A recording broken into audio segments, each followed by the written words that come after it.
What's up, everybody? Eric Solbach's at the shop today. Might have bought myself a boat anchor here. I'm not sure yet. Time will tell. So this is basically a knockoff of a Bridgeport J head. Several companies built heads like this for milling machines that were all basically the same. It's a knockoff of the Bridgeport. So Comet, Jet, and a couple others are basically built off of this same casting. And so I went out and bought this yesterday. The guy wanted 500 bucks for it. I ended up giving 350. I don't know if this is worth anything, is the truth of it. And so basically I took a $350 roll of the dice yesterday when I bought this. The motor on it is 2 horsepower, 3-phase, not at all what I want. But what I am interested in is my mill over here. Actually, you can see on the side of it, you can see up towards the top, there's that handle right there is a fine feed. This head will have a handle on the side where you can do a quick feed, more like a drill press, or you can do a fine feed, which is this wheel on the front. This also has a power down feed function, which I'm definitely interested in. To change the speeds on that motor, it's a belt and pulley system where you have to stop, loosen some stuff up, move the position of the belt, and then tighten it back up. Whereas this head here has this dial on the side where it's more like a Reeves drive, where you can set the speed where you want it real easy just by doing that. So this head has a lot of stuff, a lot of functionality that I would really like to be able to have on my mill. Now, my mill, it's a knee mill, but it's considerably smaller than a Bridgeport. The mill that this thing came off of is absolutely just gigantic. And so for me, the ideal would be to have all the functionality of the big boy on a smaller mill itself. Now, this mill I bought from the original owner who bought it new in 1972. It's got a nice big table. He paid extra. He got the biggest table that was available.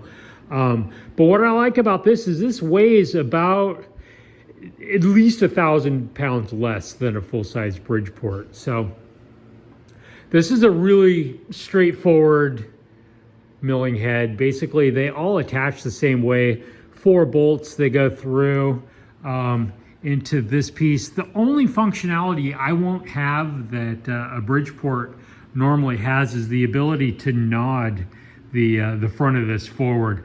I won't be able to have that part because I'm basically going to try to attach that head to this ram, and that's how I'm going to do it, is with the 4 bolt holes.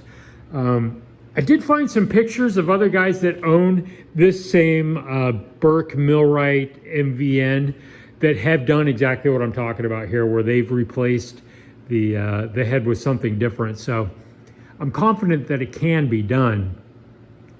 This thing is just really, really heavy. So the first order of business was to build a stand for it, something to bolt it to, because just even trying to work on that thing, it's really big and heavy. So I just whipped this up really quick. I'm going to bolt it to the front of this. And then I built it with a couple of bolt holes through here, thinking that I will put that, I could lift it up with the crane and then just bolt it straight onto here so that I have something substantial where I can actually work on it. But now I'm thinking that this cart, how I lived without this cart for all these years, just boggles the mind. This thing has been so handy. But I think what I'm going to try to do maybe is bolt my new stand onto the back of this, lift it up onto the cart, and then just try clamping it down, and then I'll be able to raise it up to a working level where I can try to jump into this thing and see exactly what I've got. So far, I haven't been able to get the quill to move. It seems like it's kind of seized in there. You know, that could very well be from just, you know, sitting for a long time. Who knows? But based on just the paint on it, he told me that it didn't really have a rough life. He said it came with his mill when he bought it, that it came from a company that really only used it for plastic and aluminum. And judging by what I'm seeing of just the paint itself, I think that it probably did have a fairly easy life. So hopefully that turns out to be the case. Like if you look at my MVN on the front of it, like there's lots of chipped paint and stuff from, you know, just being used really. Like look at this. You can see all across the front of it. I mean, tools like this, they just get beat up. And so judging by just looking at this, I'd say that, you know, it probably doesn't have a whole lot of time on it. The good news with it is that I should be able to get parts for it. Like if the spindle bearings are shot, then so be it. It can be rebuilt. It looks like Jet is still producing mills that use this head. The thing is, if you want to buy a Jet that's got this head on it, you're looking at $20,000. That's not in the budget for me. So anyway, wish me luck. I'm going to go ahead and bring my new stand over here and get it bolted up. Try to get it hooked to something where I can start tearing into this thing and see exactly what I got. So hopefully it's not a boat anchor, but you know what? $350, it's not going to kill me. And, you know, I was thinking about it last night. You know, even if this doesn't turn out to work out, maybe just entertainment-wise, just getting to tear into this thing and see how it works, you know. You're never going to win them all. So I'm a little bit hesitant with it.